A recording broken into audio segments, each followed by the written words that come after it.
Court ने रोक लगाई है। बिना अधिग्रहण के इसका निर्माण हो रहा था। बताने कि 3 महिलाओं ने सुप्रीम कोर्ट में याचिका दायर की थी। मुआवजा न देने का याचिका में जिक्र किया गया था।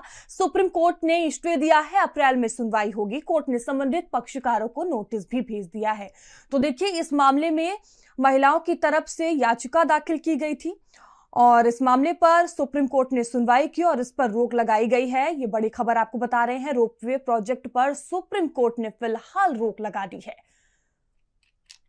तो बिना अधिग्रहण के ही देखिए रोपवे का निर्माण हो रहा था, जिसको लेकर 3 महिलाओं ने सुप्रीम कोर्ट में याचिका दाखिल की थी और देखिए इसी याचिका पर सुप्रीम कोर्ट ने सुनवाई करते हुए स्टे दिया है। अब अप्रैल में इस मामले में एक बार फिर से सुनवाई होगी।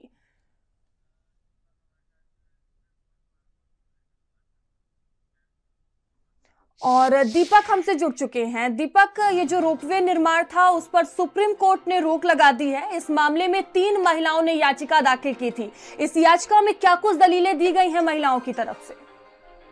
जी बिल्कुल मयूरी, बता दें आपको कि जिस तरह से वाराणसी में रोपवे का काम चल रहा था, जिसके बाद 3 महिलाओं ने पहले इलाहाबाद हाईकोर्ट में याचिका दाखिल की थी, जिसमें उनको इलाहाबाद हाईकोर्ट से कोई खास राहत नहीं दी गई थी। उसके बाद ये पूरा मामला सुप्रीम कोर्ट पहुंचता है और सुप्रीम कोर्ट में इन तमाम चीजों को लेकर के सुनवाई की जाती है। और सुनवाई के दौरान महिलाओं ने साफ तौर पर कहा कि जो उनका जमीन है, क्योंकि वो एक प्रोसेस होता है, यदि सरकार का कोई निर्माण होता है तो पहले जिस पर्सन का वो जमीन होता है उसके नाम से अलॉट होता है, सरकार के उनको मुआवजा दिया जाता है, उसके बाद फिर उसमें काम चालू होता है। लेकिन महिलाओं का ये आरोप था कि ना उनको कोई मुआवजा दिया गया था, ना कोई प्रोसेस किया गया था। बिना बताए उनके जमीन पे कह सकते कब्जा करके वो जो काम था रोपवे का वो शुरू कर दिया गया। तो इसके लगातार वो तीनों महिलाएं परेशान थी।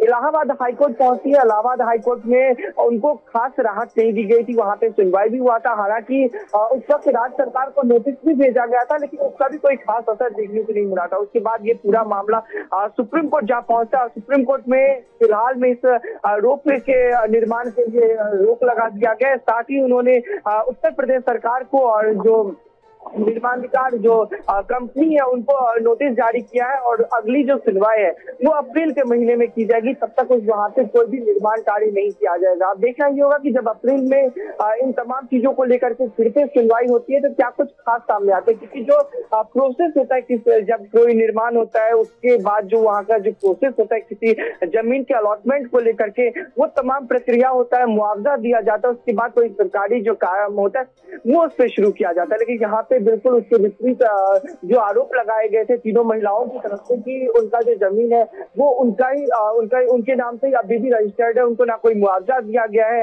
ना किसी तरह का उनको पहले भी डॉक्यूमेंट दिया गया है और सीधे उनसे काम शुरू कर दिया गया था। तो हालांकि सुप्रीम कोर्ट इस पे संज्ञान लेते हुए नोटिस जारी किया है और फिलहाल में तीनों महिलाओं के लिए राहत की बात यह है कि उस काम पे अभी फिलहाल के लिए रोक लगा दिया गया है। अब देखना ये होगा कि जब अप्रैल महीने में किस मामले में सुनवाई होती है। बिल्कुल दीपक, अप्रैल में क्या कुछ होता है सुनवाई में देखने वाली बात होगी। बहुत धन्यवाद आपका जानकारियों के लिए। और चलिए आगे भदोही से है, जहां पूर्व विधायक विजय मिश्रा को 2 साल की सजा हुई है। विजय मिश्रा सहित 6 लोगों को कोर्ट ने सजा सुनाई है। 6 को 2-2 वर्ष की सजा और 10-10 हजार का जुर्माना लगाया गया है। बता दें कि गोरखनाथ पांडे के भतीजे को धमकी देने का ये पूरा मामला, जहां एमपी एमएलए कोर्ट ने 6 लोगों को सजा सुनाई है। जेल में बंद विजय मिश्रा पर 84 आपराधिक केस दर्ज हैं। दुष्कर्म के मामले में विजय मिश्रा को सजा हो चुकी है। विजय मिश्रा को पूर्व में हुई थी 15 साल की सजा और एक बार फिर से सजा का ऐलान हुआ है। एमपी एमएलए कोर्ट ने सजा सुनाई है। ये बड़ी खबर आपको बता रहे हैं। तो दुष्कर्म के मामले में विजय मिश्रा को सजा हो चुकी है। पहले ही 15 साल की सजा हुई थी पूर्व में। ये बड़ी खबर सामने आ रही है। तो भदोही से खबर है, पूर्व विधायक विजय मिश्रा को 2 साल की सजा हुई है। विजय मिश्रा सहित 6 लोगों को कोर्ट ने सजा सुनाई है। बता दें कि 6 लोगों को 2-2 वर्ष की सजा और 10-10 हजार का जुर्माना लगाया गया है। गोरखनाथ पांडे के भतीजे को धमकी देने का ये पूरा मामला और इसी मामले में एमपी एमएलए कोर्ट ने 6 लोगों को सजा सुनाई है। जेल में बंद विजय मिश्रा पर 84 आपराधिक केस पहले से ही दर्ज है।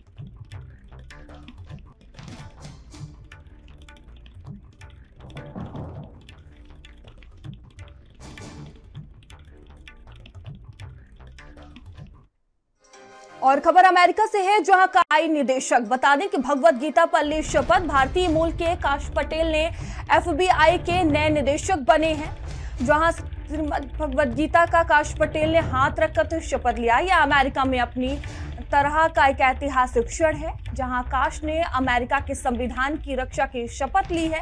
काश का यह पद संभालने वाले पहले भारतीय मूल के व्यक्ति हैं।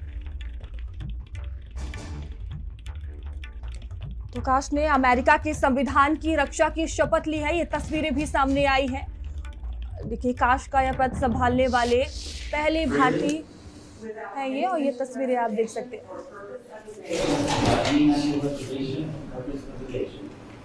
And I will well and faithfully discharge the duties of the office on which I am about to enter. Discharge the duties of the office of which I am about to enter. So help me God. So help me God.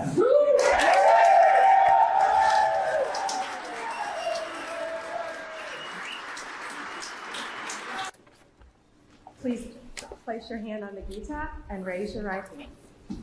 I do solemnly swear I, Kashyap Pramod Patel, do solemnly swear that I will support and defend the Constitution of the United States that I will support and defend the Constitution of the United States against all enemies, foreign and domestic, against all enemies, foreign and domestic, that I will bear true faith and allegiance to the same, that I will bear true faith and allegiance to the same, that I take this obligation freely, that I take this obligation freely, without any mental reservation or purpose of evasion, without any mental reservation or purpose of evasion, and that I will well and faithfully discharge the duties of the office on which I am about to enter. discharge the duties of the office of which I am about to enter. So help me God. So help me God.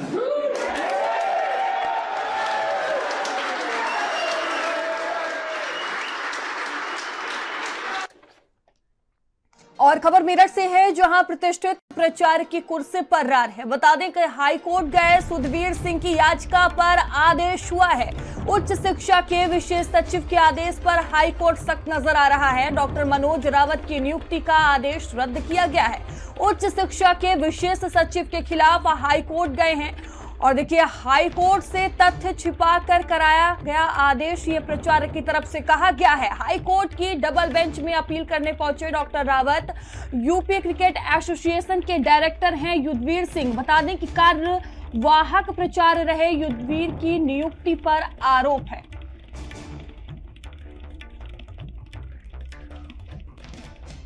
और नरेंद्र हमसे जुड़ चुके हैं। नरेंद्र, क्या जानकारी सामने आ रही है मामले में? देखिए, उत्तर प्रदेश क्रिकेट एसोसिएशन के अध्यक्ष भी रहे हैं और वर्तमान में डायरेक्टर हैं डॉक्टर युद्धवीर सिंह, जो पिछले कुछ महीने तक मेरठ कॉलेज के प्रिंसिपल थे, कार्यवाहक प्रिंसिपल। लेकिन बाद में जो आयोग से चयनित प्रिंसिपल हैं डॉक्टर मनोज रावत, उनकी यहाँ पर तैनाती की गई उच्च शिक्षा के विशेष सचिव के आदेश पर।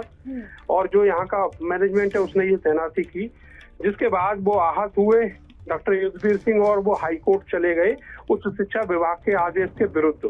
अब वहां से सिंगल बेंच में ये एक आदेश हुआ कि जो यहाँ पर डॉक्टर मनोज रावत की नियुक्ति है वो गलत है, और उसको लेकर अब यहाँ पर मैनेजमेंट के ऊपर ये दबाव बनाया जा रहा है कि वो जल्दी से यहाँ डॉक्टर मनोज रावत को पद से हटाएं, जिससे डॉक्टर युद्धवीर सिंह फिर से कार्यवाहक प्राचार्य बनाए जा सके।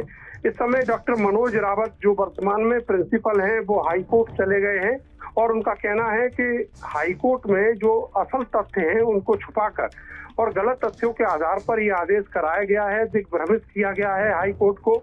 इसलिए वो डबल बेंच में अब अपील करने जा रहे हैं। आपको बताएं कि डॉक्टर युद्धवीर सिंह जो है बहुत चर्चाओं में रहे हैं। कई मुकदमे अलग अलग मामलों में जो क्रिकेट एसोसिएशन से जुड़े हुए हैं उनके खिलाफ यूपी के अलग अलग जिलों में दर्ज है। इसके अलावा उनकी जो शुरुआती नियुक्ति है खतौली मुजफ्फरनगर से, वही संदेह के घेरे में है और उसको लेकर तमाम तरह के गंभीर आरोप हैं, और उस मामले में केंद्र सरकार की ओर से जांच भी चल रही है। तो ये पूरा मामला है। और अब फिर से जो मेरठ कॉलेज, जो प्रतिष्ठित कॉलेज माना जाता है, करीब 130 साल पुराना ये कॉलेज है, इसकी प्रतिष्ठा दांव पर लगी हुई है केवल प्राचार्य की कुर्सी पर जो रार हो रही है उसको लेकर। जी ठीक है, धन्यवाद आपका जानकारियों के लिए। और खबर लखनऊ से है, कार भिड़ंत हुई है। टक्कर लगने से दोनों कारों के परखच्चे उड़े हैं। कार में मौजूद कई लोगों को चोट आई है। पुलिस ने घायलों को अस्पताल पहुंचाया है। गोमती नगर विशेष खंड सुक्ति हॉस्पिटल का ये पूरा मामला बताया जा रहा है, जहां ये टक्कर हुई है। और देखिए, कार में मौजूद कई लोगों को चोटें आई हैं, जिसके बाद अस्पताल में भर्ती कराया गया है। तो देखिए, पुलिस ने घायलों को अस्पताल पहुंचाया है और सभी का इलाज चल रहा है। दो कारों में जोरदार भिड़ंत देखने को मिली है। लखनऊ का ये पूरा मामला है। दो कारों में जोरदार टक्कर हुई है और कार के परखच्चे उड़े हैं। ये तस्वीरें भी सामने आई हैं और देखिए, कार में मौजूद कई लोग को चोटें आई हैं।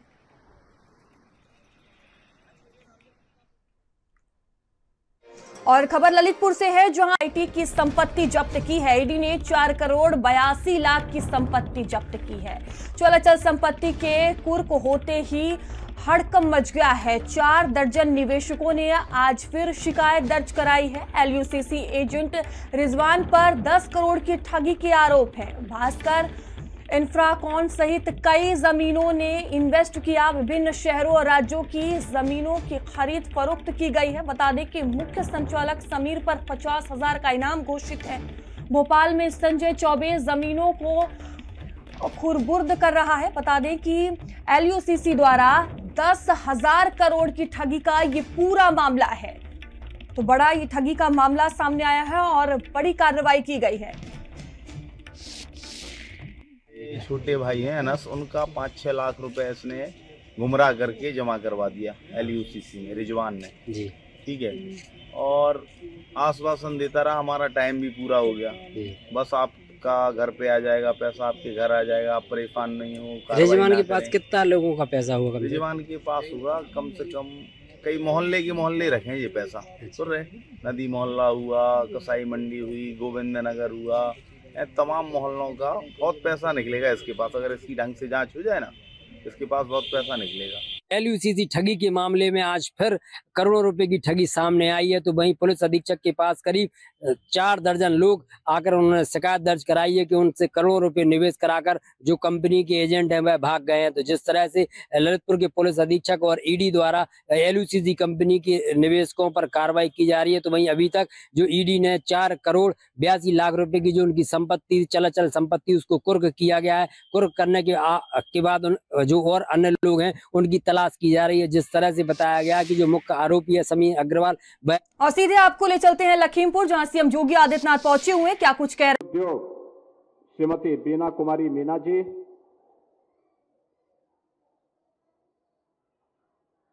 बलरामपुर चीनी मिल्स लिमिटेड के सीएमडी श्री विवेक सरावगी जी, कार्यकारी निदेशक श्रीमती अवंतिका सरावगी जी, बलरामपुर चीनी मिल्स लिमिटेड से जुड़े हुए सभी अधिकारीगण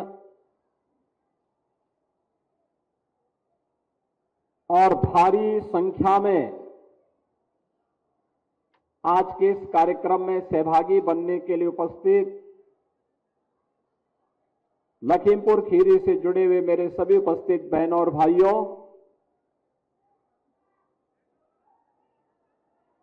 देश के अंदर पहली बार बायोप्लास्टिक से जुड़े हुए इस पीएलए प्लांट का भूमि पूजन का कार्यक्रम बलरामपुर चीनी मिल्स लिमिटेड के द्वारा आज यहां पर किया जा रहा है। लखीमपुर खीरी के आप सभी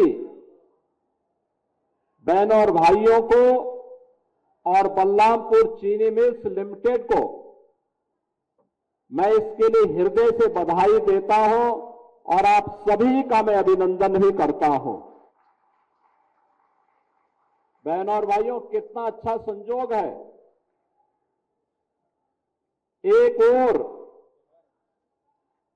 पूरी दुनिया उत्तर प्रदेश में प्रयागराज की धरती में महाकुंभ में भागीदार बनने के लिए उतावली दिखाई दे रही है।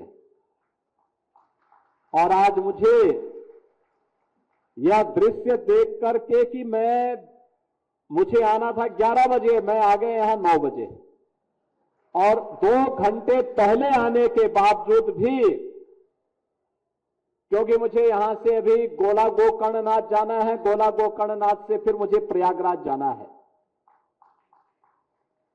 तो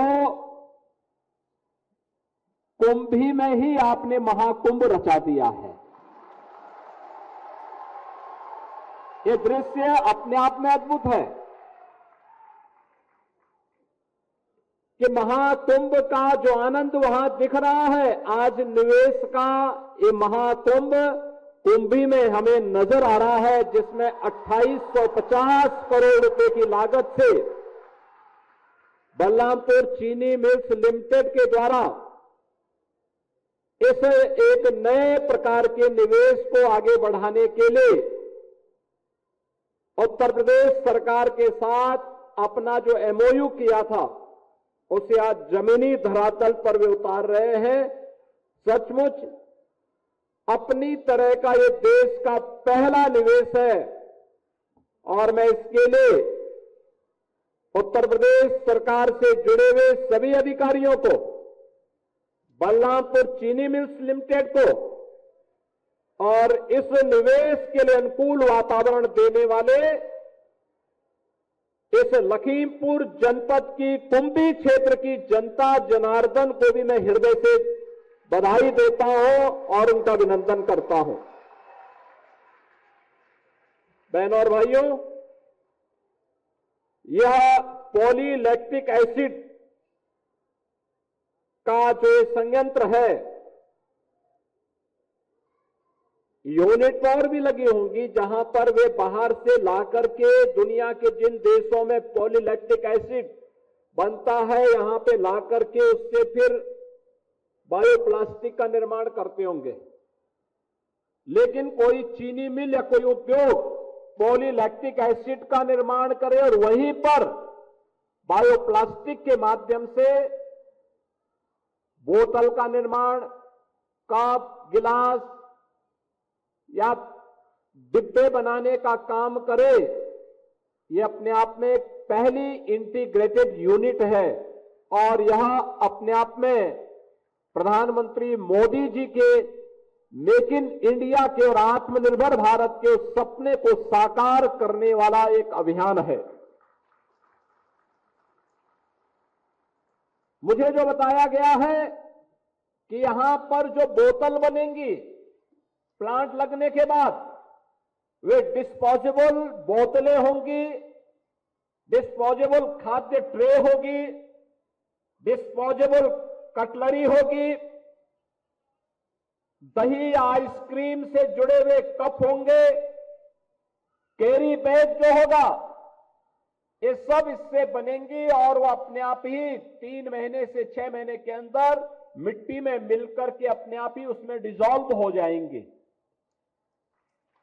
उसको फिर से रिसाइकिल भी किया जा सकता है, यानी हर प्रकार से उपयोगी होगी। यानी पर्यावरण को बचाने के लिए प्रधानमंत्री मोदी जी का जो अभियान है और पूरी दुनिया आज जिसके लिए चिंतित है, उस चिंता से मुक्त करने के लिए बलरामपुर चीनी मिल्स लिमिटेड ने एक बड़ी पहल को आगे बढ़ाया है और 2850 करोड़ रुपए के निवेश के साथ यहां पर सैकड़ों नौजवानों के रोजगार के साथ आज यह चीनी मिल्स लिमिटेड यहां आगे आई है और जिसका परिणाम है कि हमें भी सुबह सुबह इस आयोजन में भागीदार बनने का अवसर, महाकुंभ के आयोजन के अवसर पर प्राप्त हो रहा है।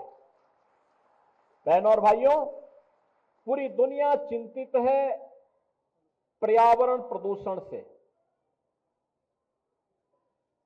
ग्लोबल वार्मिंग एक चेतावनी है।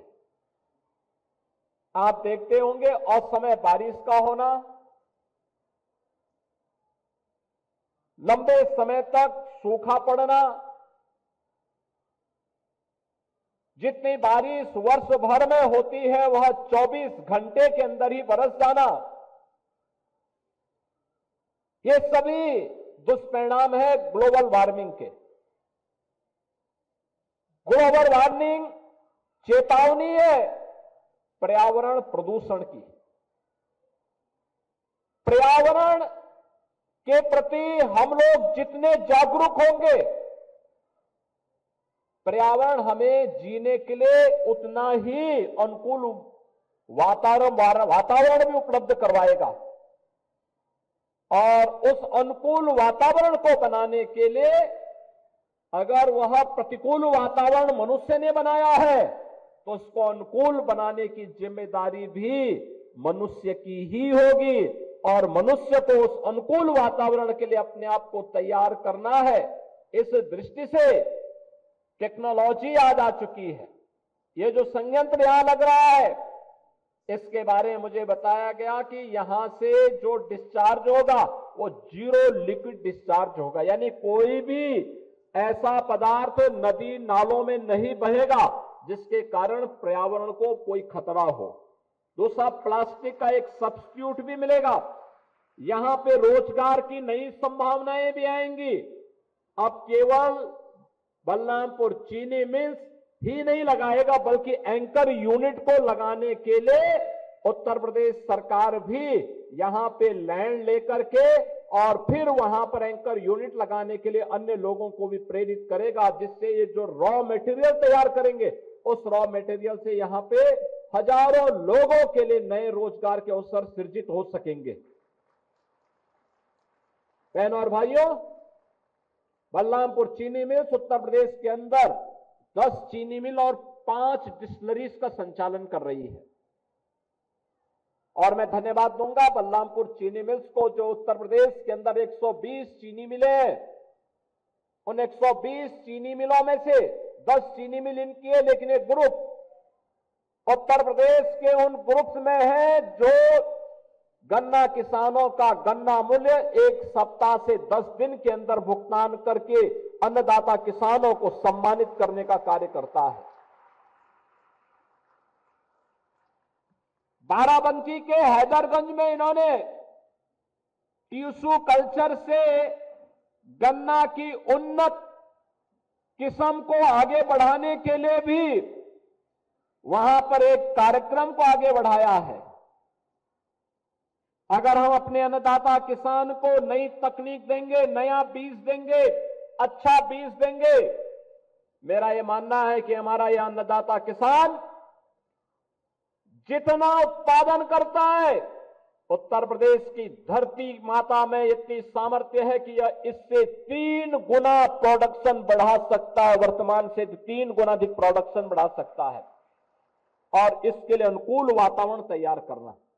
यह अनुकूल वातावरण तभी तैयार होगा जब सरकार, निजी तंत्र और जनता जनार्दन तीनों मिलकर के सामूहिक प्रयास करेंगे, तो उसके परिणाम हम सबके सामने आएंगे। और उस नए परिणाम को लाने के लिए ही आज हम सब यहां पर आए हैं। और मुझे जो बताया गया कि इसकी वार्षिक जो क्षमता होगी इस संयंत्र की, यह 80,000 टन प्रति वर्ष होगी। और यह जीरो लिक्विड डिस्चार्ज के अंतर्गत संचालित होगा। इससे अन्नदाता किसानों की आमदनी को बढ़ाने में, नौजवानों को रोजगार उपलब्ध करवाने में मदद मिलेगी।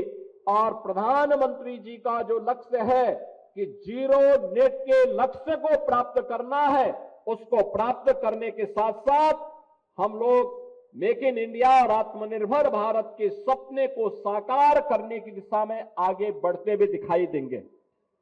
बहनों और भाइयों, आज हम सबके सामने चुनौती होती है सिंगल यूज प्लास्टिक की।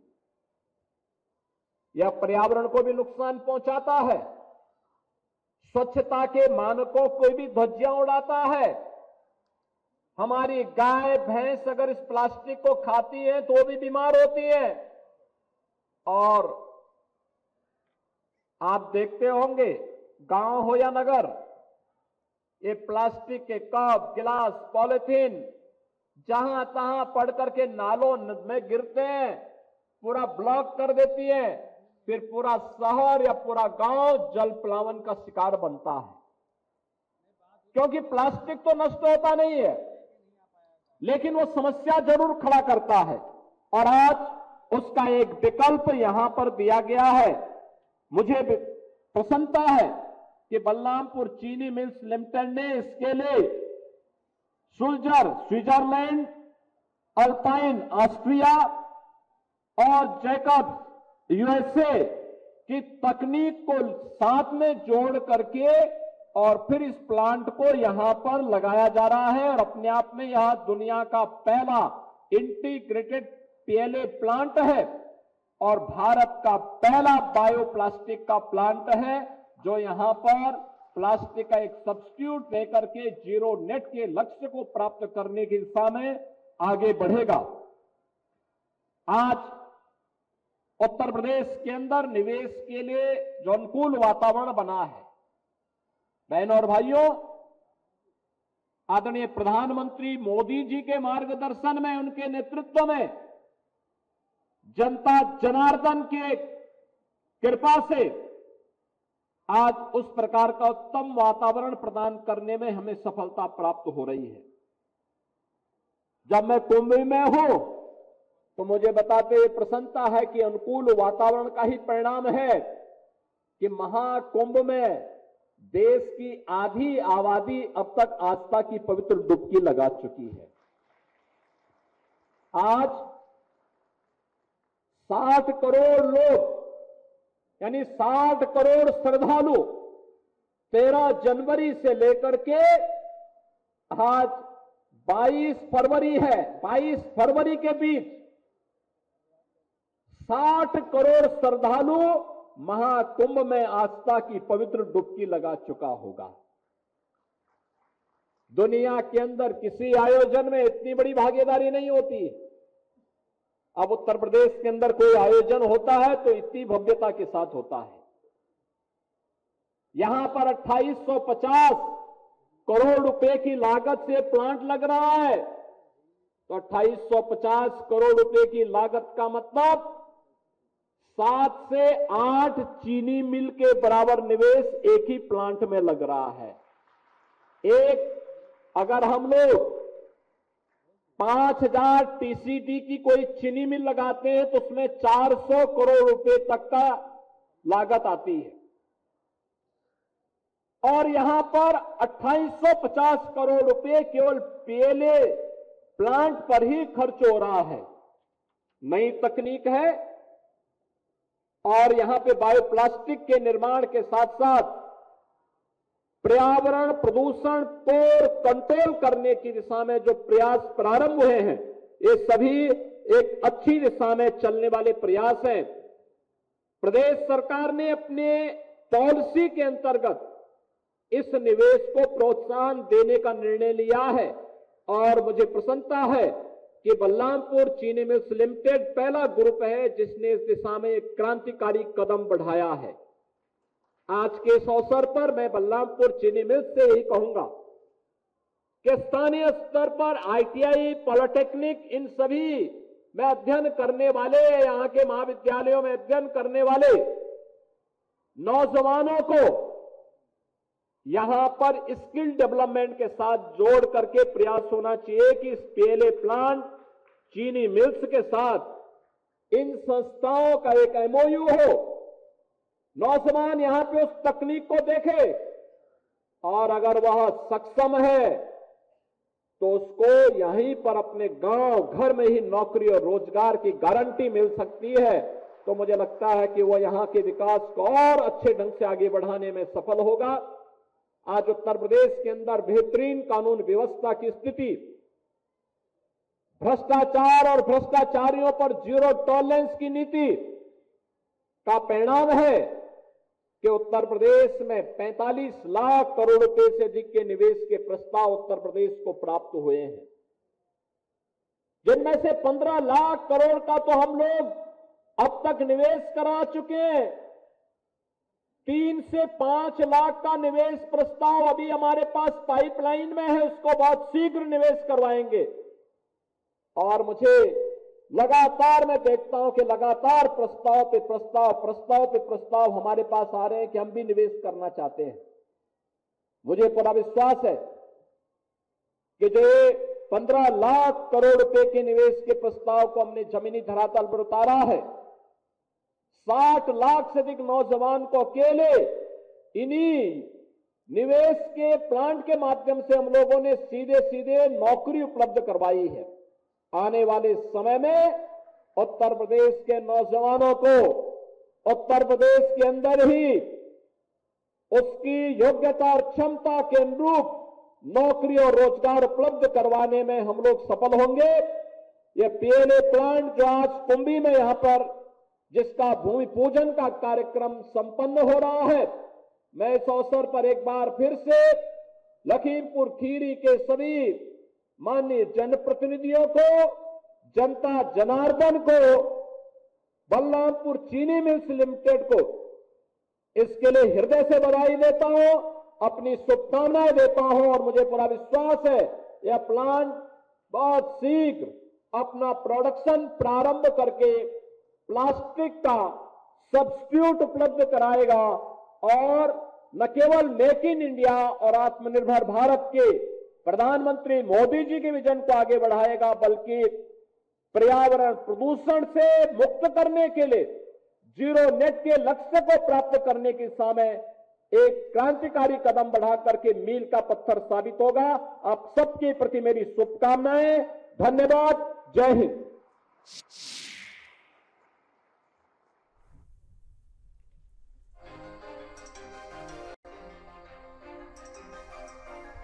तो सीएम योगी आदित्यनाथ को आप सुन रहे थे। देखिए, लखीमपुर सीएम योगी आदित्यनाथ पहुंचे, जहां लखीमपुर दौरा सीएम योगी आदित्यनाथ का है। और देखिए, इस शिलान्यास कार्यक्रम में सीएम योगी आदित्यनाथ इस वक्त पहुंचे हुए थे, जहां वो संबोधित कर रहे थे, जिन्हें आपने सुना। और इसके बाद भी कई कार्यक्रम हैं, जिसके बाद सीएम योगी आदित्यनाथ देखिए शामिल होंगे। और आगे कार्यक्रम की बात करें तो आज प्रयागराज भी सीएम योगी आदित्यनाथ पहुंचेंगे।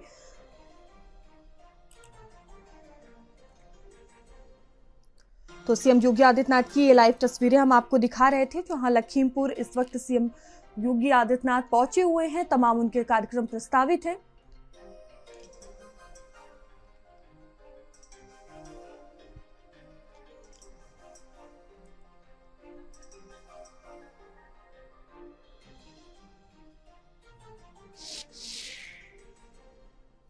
और चलिए, वक्त का शिकार हो गए हैं। गाजर का हलवा खाने से लोगों की हालत बिगड़ी है।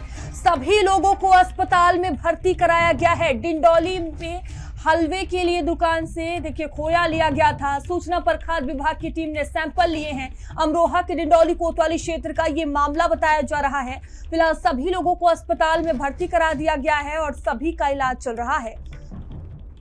तो डिंडौली में हलवे के लिए दुकान से खोया लिया गया था। सूचना पर खाद्य विभाग की टीम पहुंची और टीम ने सैंपल लिए हैं। मामले में जांच पड़ताल की जा रही है।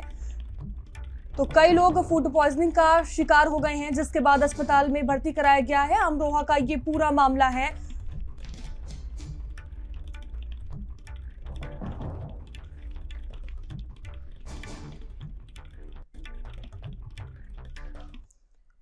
और खबर वाराणसी से